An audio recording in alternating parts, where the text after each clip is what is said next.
Danielle from Bobbie Charles here. I'm just giving you a debrief of what happened in May, but holy hector, where the hell is this year going? So we onboarded a new marketing expert, and I know that can be really challenging onboarding somebody in leadership. So I thought I'd give you a couple of tips on how I make it work in my brand. With this position, I gave her 10 specific pain points in my business as case studies that I got her to really dive into how she would make it better and how we can innovate as a brand. Now, bringing on a new leadership role can be challenging, but remember, when we have these little mix up within our brand, it really does open us up to innovate. Not only do we test people, we actually put them through then a trial in person to make sure that it's the right fit energetically. That new person that I'm bringing into my brand, they have to be able to elevate my brand. Otherwise, it's a no.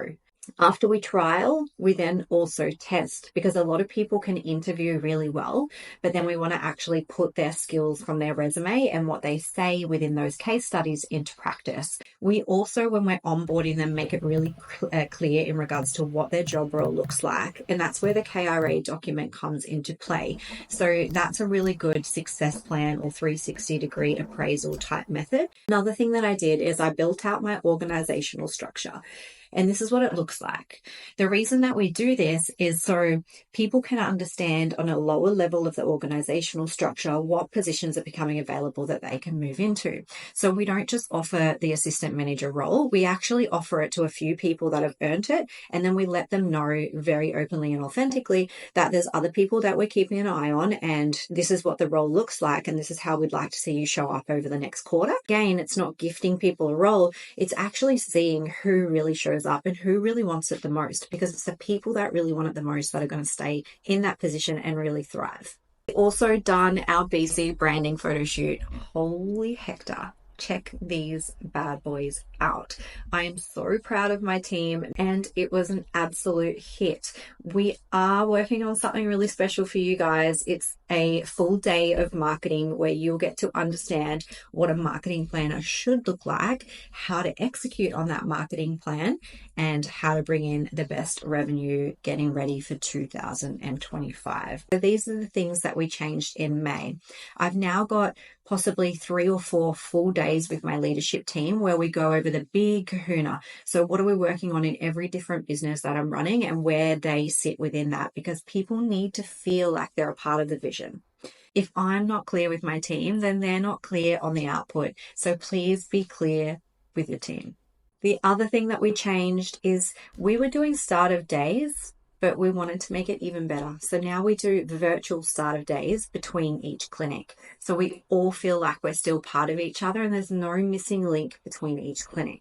So we have half an hour every morning where we get to explain what's going on in the week, what happened yesterday, what are the goals for today, what were the client results from yesterday, what needs to be followed up from a client perspective today. So just that communication is so important, and everybody again feels like they're a part of it. It's a really nice point to actually be able to set our intention for the day and just have us connected before we pour out onto our clients. The other thing that really made the biggest impact for me in May is I reset my action list. So I went over the belief, I went over, where I'm going over the next 12 months and the vision, but most importantly, how am I going to get there?